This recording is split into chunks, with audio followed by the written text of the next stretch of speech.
నమస్కారం ETV news కి స్వాగతం. కడప కార్పొరేషన్ భేటీ మరోసారి రణరంగమైంది. పాలకవర్గం సమావేశ వేదికపై తనకు కుర్చీ వేయకపోవడంపై ఎమ్మెల్యే మాధవిరెడ్డి తీవ్ర ఆగ్రహం వ్యక్తం చేశారు. నగరపాలక సమావేశానికి ఎమ్మెల్యే మాధవిరెడ్డి అనుచరులతో కలిసి వచ్చారు. కార్యాలయంలోకి ఎమ్మెల్యే ఆమె కార్యదర్శుల్ని మాత్రమే అనుమతిస్తామని పోలీసులు చెప్పారు. అయితే టీడీపీ కార్యకర్తలు దూసుకురావడంతో జరిగిన తోపులాటలో ఒకటో పట్టిన సీఐ రామకృష్ణ కింద పడ్డారు. అనంతరం నగరపాలక సమావేశంలో వేదికపై తనకు కుర్చీ వేయనందుకు మేయర్ వైఖరిని ఖండిస్తూ టీడీపీ కార్పొరేటర్లతో కలిసి మాధవిరెడ్డి నిరసన తెలిపారు. పోటీగా వైసీపీ కార్పొరేటర్లు ఆందోళనకు దిగడంతో కార్పొరేషన్ సమావేశంలో ఉద్రిక్త పరిస్థితి ఏర్పడింది. 5 ఏళ్లు అధికారంలో ఉన్నప్పుడు మేయర్ సురేష్ బాబు వైసీపీ నాయకులు అడ్డగోలుగా దోపిడీ చేశారని మాధవిరెడ్డి ఆరోపించారు. వారి అక్రమాలను నిలదీస్తాను అనే భయంతోనే వేదికపై తనకు కుర్చీ లేకుండా చేస్తున్నారని ధ్వజమెత్తారు.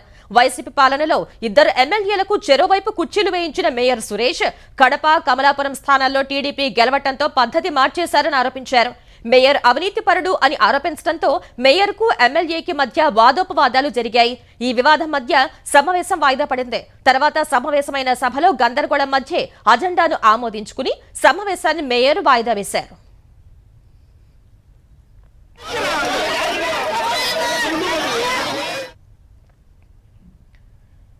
ఏపీ ఉప ముఖ్యమంత్రి పవన్ కళ్యాణ్ గుడివాడలో పర్యటించి పలు పంచాయతీరాజ్ శాఖకు సంబంధించిన పనుల్ని పరిశీలించారు. మలాయపాలెం త్రాగునీటి చెరువు హెడ్ వాటర్ వర్క్స్ ను పరిశీలించగా అక్కడి ఫిల్టర్ బెడ్ల ద్వారా నీటిని శుద్ధి చేసే విధానాన్ని కలెక్టర్ బాలాజీ పవన్ కు వివరించారు. గ్రామీణ ప్రాంతాల్లో నీటి సరఫరా వ్యవస్థ ఫోటో ప్రదర్శనను తిలకించారు. అనంతరం నీటి శుద్ధి పరీక్షలను వీక్షించారు. ఇటీవల పవన్ చొరవతో విడుదలైన నిధులతో నియోజకవర్గంలోని వివిధ గ్రామాలకు ఫిల్టర్ బెడ్ల ద్వారా సరఫరా అవుతున్న స్వచ్ఛమైన త్రాగునీటి నమూనాలను పరిశీలించారు. అనంతరం కంకిపాడు మండలం గొడవర్రు రొయ్యూరు రోడ్డు నిర్మాణ పనుల్ని పవన్ పరిశీలించారు. రోడ్డు నిర్మాణాన్ని పటిష్టంగా చేయాలని అధికారులను ఆదేశించారు. కూటమి ప్రభుత్వంలో ప్రజా ఖజానా నుంచి ఖర్చు పెట్టే ప్రతి రూపాయి ప్రజలకు 10 కాలాల పాటు ఉపయోగపడేలా ఉండాలి అన్నదే తమ అభిమతమని పవన్ స్పష్టం చేశారు. రాజధాని అమరావతిలో మరో 2,723 కోట్ల రూపాయల నిర్మాణ పనులకు సీఎం చంద్రబాబు నేతృత్వంలోని సిఆర్డీఏ అథారిటీ ఆమోదం తెలిపింది. ఇప్పటి వరకు 47,288 కోట్ల విలువైన పనులకు పచ్చజెండా ఊపింది. జూన్ 12 కల్లా 1.18 లక్షల టిడ్కో ఇళ్లను ప్రారంభించాలని సీఎం ఆదేశించారు. గతంలో కేంద్రం ఆమోదించిన 7 లక్షల టిడ్కో ఇళ్లను వైసీపీ ప్రభుత్వం 2.61 లక్షలకు కుదించిందని ఆంధ్రప్రదేశ్ పట్టణాభివృద్ధి శాఖ మంత్రి నారాయణ విమర్శించారు. మరో 7,512 కోట్లు ఖర్చు చేస్తేనే వాటిని పూర్తి చేయగలమని చెప్పారు. వైసీపీ ప్రభుత్వ నిర్వాకం వల్ల ఇప్పుడు బ్యాంకులకు 102 కోట్లు కడితే కానీ ఇళ్ల నిర్మాణం ముందుకు కదలని పరిస్థితి నెలకొందని మండిపడ్డారు. బ్యాంకులకు కట్టాల్సిన 102 కోట్ల విడుదలకు సీఎం ఆమోదం తెలిపారని నారాయణ చెప్పారు. అమరావతితో పాటు 26 జిల్లాలను సమానంగా అభివృద్ధి చేసేందుకు చంద్రబాబు ప్రణాళికలు రచించినట్లు నారాయణ చెప్పారు. అమరావతిపై వైసీపీ చేస్తున్న ఆరోపణలను మంత్రి ఖండించారు. దేశమంతా తెలంగాణ రాష్ట్రం వైపు చూసేలా రాబోయే రోజుల్లో కార్యక్రమాలు ఉంటాయని ఉప ముఖ్యమంత్రి భట్టి విక్రమార్క అన్నారు. ప్రజాభవన్లో బ్యాంకర్స్ తో ఏర్పాటు చేసిన సమావేశంలో భట్టి పాల్గొని పలు అంశాలపై చర్చించారు. రాబోయే రోజుల్లో వైబ్రెంట్ తెలంగాణను చూడబోతున్నారని తెలిపారు. త్వరలో రీజనల్ రింగ్ రోడ్ పనులకు టెండర్లు పిలుస్తామని చెప్పారు. వ్యవసాయానికి, సంక్షేమ రంగాలకు పెద్ద ఎత్తున నిధులు విడుదల చేస్తున్నామని వెల్లడించారు. తమ ప్రభుత్వం పెద్ద ఎత్తున డబ్బును ప్రజల్లోకి వదులుతోందని, అందుకు అనుగుణంగా మ్యాచింగ్ గ్రాంట్లు, సబ్సిడీ పథకాలు మంజూరు చేసి రాష్ట్ర ప్రజలకు సహకరించాలని బ్యాంకర్స్ కు సూచించారు. వ్యవసాయ రుణాల పంపిణీలో వేగం పెంచాలని భట్టి స్పష్టం చేశారు. సంధ్యా థియేటర్ ఘటన నేపథ్యంలో సీఎం రేవంత్ రెడ్డితో సమావేశం అయ్యేందుకు తెలుగు చలనచిత్ర ప్రముఖులు సిద్ధమవుతున్నారు. అమెరికాలో ఉన్న ప్రముఖ నిర్మాత ఎఫ్డీసీ చైర్మన్ దిల్ రాజు హైదరాబాద్ వచ్చాక సీఎంతో సమావేశంపై చర్చించనున్నట్లు నిర్మాత నాగవంశీ తెలిపారు.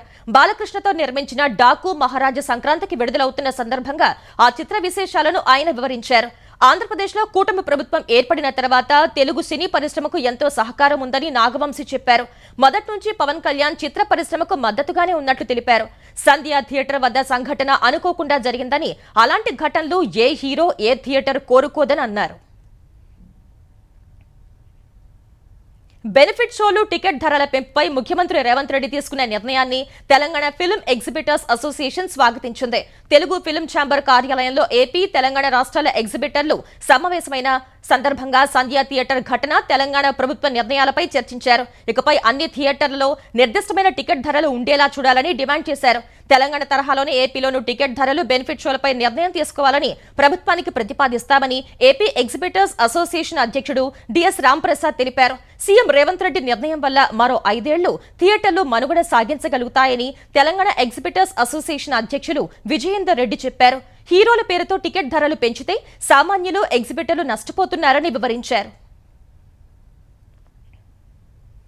అల్లు అర్జున్ నివాసం వద్ద ఆందోళన చేసిన ఓయూ జేఏసీ నాయకులకు ఇవాళ బెయిల్ మంజూరైంది. అల్లు అర్జున్ ఇంటి వద్ద నిన్న సాయంత్రం ఆందోళన చేసిన 6గురిని అరెస్ట్ చేసిన జూబ్లీహిల్స్ పోలీసులు ఇవాళ ఉదయం వనస్థలిపురం కమలానగర్లోని న్యాయమూర్తి నివాసంలో హాజరుపరిచారు. 6గురు నాయకులకు బెయిల్ మంజూరు చేసిన న్యాయమూర్తి ఒక్కొక్కరు 10,000 రూపాయల చొప్పున 2 షూరిటీలను సమర్పించాలని ఆదేశించారు. రేషన్ బియ్యం అక్రమాల కేసులో వైసీపీ నేత పేర్ని నాని కుటుంబ సభ్యులు అజ్ఞాతంలోకి వెళ్లారు. పేర్ని నాని, ఆయన భార్య జయసుధ, కుమారుడు కిట్టు, గోదాం మేనేజర్ మానస్ తేజ పరారీలో ఉన్నారు. ఈ కేసులో దర్యాప్తునకు సహకరించాలని కోరుతూ నోటీసులు ఇచ్చేందుకు 2 రోజుల క్రితం పోలీసులు పేర్ని నాని ఇంటికి వెళ్లారు. ఇంట్లో ఎవరూ లేకపోవడంతో ఇంటి గోడకు నోటీసులు అంటించారు. కేసులో వాస్తవ విషయాలను చెప్పాలని ఆ నోటీసుల్లో పేర్కొన్నారు. కేసులో A2గా ఉన్న గోదాం మేనేజర్ మానస్ తేజ కుటుంబ సభ్యులను నిన్న పోలీసులు విచారించారు. అటు రేషన్ బియ్యం మాయం కేసులో తప్పించుకు తిరుగుతున్న పేర్ని నానిని వదిలిపెట్టే ప్రసక్తే లేదని మంత్రి కొల్లు రవీంద్ర స్పష్టం చేశారు. ఈ కేసుపై అధికారులతో చర్చించి సెట్తో ప్రత్యేక విచారణ చేయిస్తామని తెలిపారు. విజయసాయిరెడ్డి దోపిడీ ముఠా గత 5 ఏళ్లలో చేయని కుంభకోణం లేదని మాజీ మంత్రి సోమిరెడ్డి చంద్రమోహన్ రెడ్డి విమర్శించారు. ఫార్మా రంగంలో ఎదిగిన అరవిందో విజయసాయిరెడ్డి దురాశ కారణంగానే ప్రజాధనాన్ని లూటీ చేసిందని ధ్వజమెత్తారు. 2022లో జెన్కోకు నాసిరకం బొగ్గు సరఫరా కారణంగా జనరేషన్ లాస్ జరిగిందని తెలిపారు. దీంతో బహిరంగ మార్కెట్లో అధిక ధరకు విద్యుత్ కొనుగోలు చేయడం వల్ల దాదాపు 1,000 కోట్ల రూపాయల నష్టం వాటిల్లిందని ఆరోపించారు. విజయసాయిరెడ్డి వియంకుడి ఆదాయం కోసం ప్రజలపై ట్రూఅప్ ఛార్జీలు బాదారని దుయ్యబట్టారు. జెన్కోకి అరవిందో అనుబంధ సంస్థ ట్రైడెంట్ నాలెడ్జ్ కంపెనీ నాసిరకం బొగ్గు సరఫరాపై శాఖాపరంగా చర్యలు ఉండాలని సోమిరెడ్డి స్పష్టం చేశారు. పశ్చిమ గోదావరి జిల్లాలో పార్సల్ శవం కేసులో పోలీసులు పురోగతి సాధించారు. పార్సల్లో వచ్చిన మృతదేహం కాళ్ల మండలం గాంధీనగరానికి చెందిన బర్రె పల్లయ్యదిగా గుర్తించారు. ఆ గ్రామానికి వెళ్లి పోలీసులు విచారణ చేపట్టారు. ఉండి మండలం ఎండగండి గ్రామానికి చెందిన తులసి ఇంటికి ఈ నెల 19న పార్సల్లో మృతదేహం వచ్చింది. ఈ ఘటనపై తులసి ఫిర్యాదుపై జిల్లా ఎస్పీ రంగంలోకి దిగి విచారణ చేపట్టారు. మృతదేహం పార్సల్ వచ్చిన రోజు నుంచే కనిపించకుండా పోయిన తులసి చెల్లెలి భర్త సిద్ధార్థ వర్మ ఆ పార్సల్ను పంపినట్లు నిర్ధారించారు. ఒక్కోసారి ఒక్కో పేరుతో 3 పెళ్లిళ్లు చేసుకున్న సిద్ధార్థ మొదటి భార్య గ్రామానికి చెందిన పర్లయ్యను హత్య చేసినట్లుగా తేల్చారు. తర్వాత చెక్కపెట్టెలో పార్సల్ చేసి ఓ మహిళ ద్వారా ఆటో బుక్ చేసి తులసి ఇంటికి పంపినట్లు పోలీసులు తెలిపారు. ఈ నెల 19 నుంచి పరారీలో ఉన్న సిద్ధార్థ వర్మ హైదరాబాద్ లో ఉన్నట్లు భావిస్తున్న పోలీసులు అక్కడికి ప్రత్యేక బృందాన్ని పంపారు. అలాగే తులసి ఫోన్ కు వచ్చిన మెసేజీలు, కాల్ డేటాను విశ్లేషిస్తున్నారు. 10 ఏళ్ల క్రితమే భర్త దూరమైన తులసికి ఎవరు ఫోన్లు చేశారు అనే కోణంలో ఆరా తీస్తున్నారు. ఉన్నత చదువుల కోసం అమెరికాకు వెళ్లిన తెలంగాణ విద్యార్థి అనుమానాస్పద స్థితిలో మృతి చెందాడు. హన్మకొండ జిల్లా మాదన్నపేటకు చెందిన వంశీ 2023 జులైలో అమెరికాలోని మిన్నెసోటాకు వెళ్లారు. అక్కడ MS చదువుతూ ఇటీవల పార్ట్ టైం ఉద్యోగంలో చేరాడు. వంశీ అద్దెకుంటున్న అపార్ట్మెంట్లోని సెల్లార్లో నిలిపిన కారు సీట్లో అతడు మృతి చెందినట్లు అక్కడే ఉంటున్న హన్మకొండకే చెందిన యువకులు గుర్తించారు. వంశీ కుటుంబ సభ్యులకు సమాచారం ఇచ్చారు. వంశీ మరణ వార్త వినగానే అతడి తల్లిదండ్రులు రాజయ్య, లలిత రోదనలు మిన్నంటాయి. వంశీ మృతిపై అనుమానం ఉందని విచారణ జరిపించాలని కోరిన గ్రామస్తులు మృతదేహాన్ని స్వస్థలానికి తరలించేందుకు చొరవ చూపాలని ప్రభుత్వానికి విజ్ఞప్తి చేశారు. దేశంలో గత ఏడాది నుంచి ఏడాదిన్నర కాలంలో 10 లక్షల మంది యువతకు ప్రభుత్వ ఉద్యోగాలు కల్పించినట్లు ప్రధాని నరేంద్ర మోదీ చెప్పారు. రోజ్గార్ మేళాను ఢిల్లీ నుంచి వర్చువల్ గా ప్రారంభించిన మోదీ ఇంత తక్కువ కాలంలో పర్మనెంట్ ఉద్యోగాలు కల్పించడం రికార్డని పేర్కొన్నారు. ఈ రోజ్గార్ మేళాలో 71,000 మంది యువతకు ఉద్యోగ నియామక పత్రాలు అందించగా ఉద్యోగాలను మిషన్ మోడ్ లో కల్పిస్తున్నట్లు ప్రధాని మోదీ వివరించారు. నియామక ప్రక్రియలో పూర్తి పారదర్శక విధానాలను అవలంబిస్తున్నట్లు స్పష్టం చేశారు. ఉద్యోగాలు పొందిన వారిలో ఎక్కువ మంది మహిళలే ఉన్నారని చెప్పిన మోదీ వారి సాధికారతకు బాటలు వేస్తున్నట్టు తెలిపారు. మహిళలకు 26 వారాల పాటు మాతృత్వ సెలవులు మంజూరు చేయటం కూడా వారికి ఉద్యోగాలు చేసుకునేందుకు వెసులుబాటు లభిస్తోందని వివరించారు. ఛత్తీస్గఢ్ ప్రభుత్వం వివాహిత మహిళల కోసం ప్రవేశపెట్టిన పథకంలో బాలీవుడ్ నటి సన్నీ లియోని పేరుతో ఉన్న ఖాతాలోకి 1,000 రూపాయలు జమ అవుతుండటం అధికార వర్గాల్లో కలకలం రేపింది. ఈ అంశంపై దర్యాప్తు చేసిన అధికారులు బస్తర్ ప్రాంతంలోని తాలూరు గ్రామానికి చెందిన వీరేంద్ర జోషి అనే వ్యక్తి సన్నీ లియోని పేరుతో నకిలీ బ్యాంకు ఖాతాని తెరిచి మహతారీ వందన్ పథకానికి నమోదు చేసుకున్నట్లు పోలీసులు తేల్చారు. ఈ పథకం ద్వారా సన్నీ లియోని పేరుతో ఉన్న ఖాతాకు ప్రతి నెల 1,000 రూపాయలు జమ అవుతున్నట్లు చెప్పారు.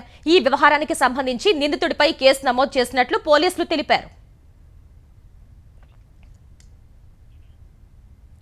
ఉత్తరప్రదేశ్ ఫిలిబిత్ జిల్లా పురాన్పూర్లో పంజాబ్ యూపీ పోలీసుల సంయుక్త ఆపరేషన్లో 3 ఖలిస్తానీ ఉగ్రవాదులు హతమయ్యారు. 2 పోలీసులకు గాయాలయ్యాయి. పాక్ ప్రాయోజిత ఖలిస్తాన్ జిందాబాద్ ఫోర్స్ టెర్రర్ మాడ్యూల్కు వ్యతిరేకంగా యూపీ పంజాబ్ పోలీసుల సంయుక్త ఆపరేషన్ నిర్వహించారు.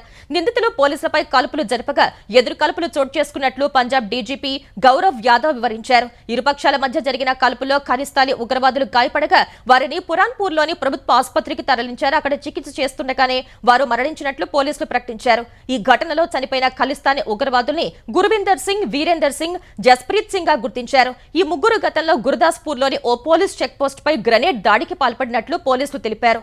ఘటనా స్థలంలో 2 AK-47 రైఫిళ్లు, 2 గ్లాస్ పిస్టళ్లు, భారీగా మందుగుండు సామాగ్రి స్వాధీనం చేసుకున్నట్లు వివరించారు.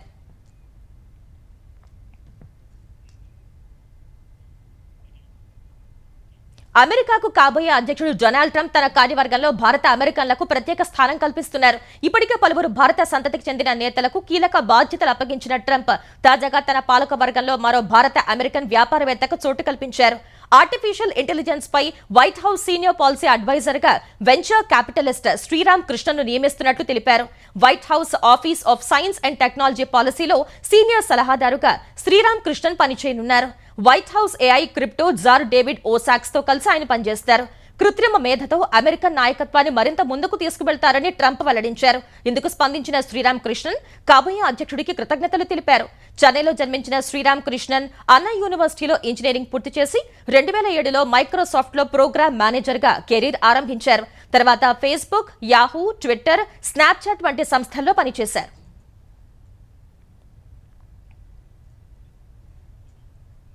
వచ్చే ఏడాది పాకిస్తాన్ క్రికెట్ బోర్డు నిర్వహించే ఛాంపియన్స్ ట్రోఫీని హైబ్రిడ్ విధానంలో జరిపేందుకు పాక్ క్రికెట్ బోర్డు ఐసీసీ మధ్య ఒప్పందం కుదిరిన వేళ భారత్ ఆడే మ్యాచ్లకు దుబాయ్ ఆతిథ్యం ఇవ్వనుంది. పాకిస్తాన్ వెళ్లి ఆడేందుకు నిరాకరించిన భారత జట్టు ఆడే మ్యాచ్ల నిర్వహణకు తటస్థ వేదికగా దుబాయ్ని ఎంపిక చేశారు. ఒకవేళ భారత జట్టు సెమీఫైనల్, ఫైనల్ చేరితే ఆ మ్యాచ్లను కూడా దుబాయ్లోనే నిర్వహిస్తారు.